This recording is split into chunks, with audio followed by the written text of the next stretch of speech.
Hola, soy Federico Lechner, improvisador y profesor de improvisación musical. Vengo a hablarles sobre mitos y frustraciones en los comienzos de la improvisación musical. Yo diría que el principal mito, el principal escollo para muchos músicos para afrontar la improvisación musical, que es algo maravilloso y muy estimulante, es el pensar que lo más importante es primero saber mucha teoría, saber mucha armonía, muchas escalas y que es imprescindible esos conocimientos para empezar a improvisar. Me parece un concepto muy erróneo porque realmente en todos los idiomas que hablamos, primero empezamos a expresarnos con lo que tenemos a nuestro alcance y después vamos aprendiendo más vocabulario, aprendiendo gramática. Es decir, a nadie se le ocurre empezar a hablar un idioma leyéndose primero el diccionario y las leyes gramáticas. Con la música ocurre exactamente lo mismo. Entonces, lo que tenemos que hacer es quitarnos esa idea del material y empezar a improvisar con cosas muy sencillas. De hecho, empezar a improvisar sin pensar en ningún contexto armónico. Yo lo que hago con mis alumnos es, en la izquierda vamos a poner un ostinato de quintas en negras. Por ejemplo, podemos hacer... Elegimos una quinta, en este caso fa y do, y lo hacemos en negras, hacemos un ritmo en negras. Y con la derecha vamos a improvisar. Pero ¿cómo vamos a improvisar? Porque generalmente nos marea, nos da un poco de vértigo la perspectiva de la cantidad inmensa de posibilidades que tenemos, por ejemplo, en el piano. Entonces lo que vamos a hacer es acotar nuestra manera de pensar. En lugar de pensar en desarrollar todo, vamos a pensar en dos caminos de desarrollo. Desarrollo rítmico de idea melódica y desarrollo melódico de idea rítmica. Desarrollo rítmico de idea melódica sería tener 3, 4 notas y trabajarlas rítmicamente.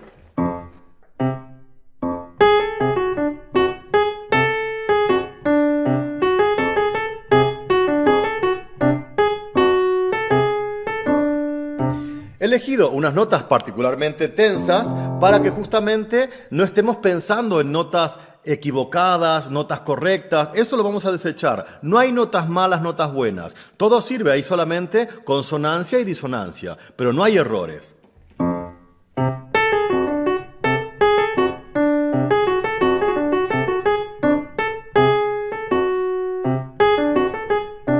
Como ven, intento sacar mucha música en base a ese desarrollo rítmico de esas 3 o 4 notas.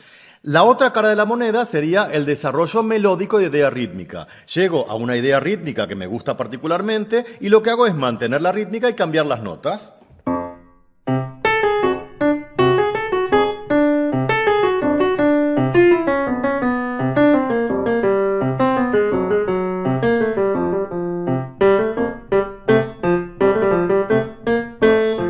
Y después vuelvo a dar la vuelta a la moneda. Entonces, esto podemos ir sumando distintas quintas en la mano izquierda. Bueno, primero ir variando de notas y de tempo. Por ejemplo, podemos hacer después...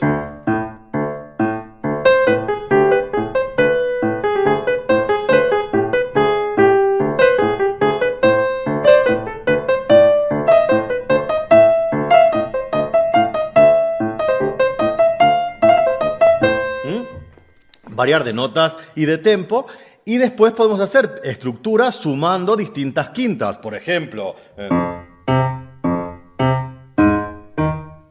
Ahora bien, nunca tener un contexto armónico, no pensar que acá estoy en fa mayor, fa menor, fa lo que sea, ni acá en la bemol lo que sea, sino son simplemente una pequeña estructura formal y rítmica sobre la cual improvisar libremente.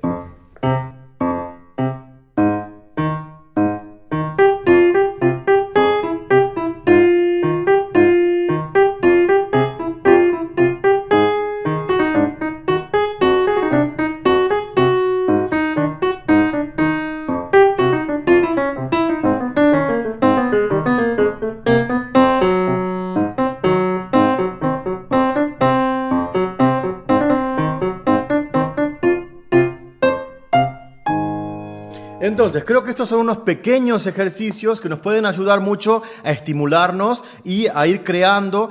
Piensen que la improvisación es una disciplina sobre todo empírica, es decir, un laboratorio donde nosotros vamos experimentando. Y vuelvo a repetir, sacarse la idea de notas erróneas, notas equivocadas, compararse con otras frases, simplemente ir disfrutando, ir desarrollando la música. Bueno, muchas gracias por haber estado prestando atención a este vídeo y no olviden que lo mejor es un buen profesor.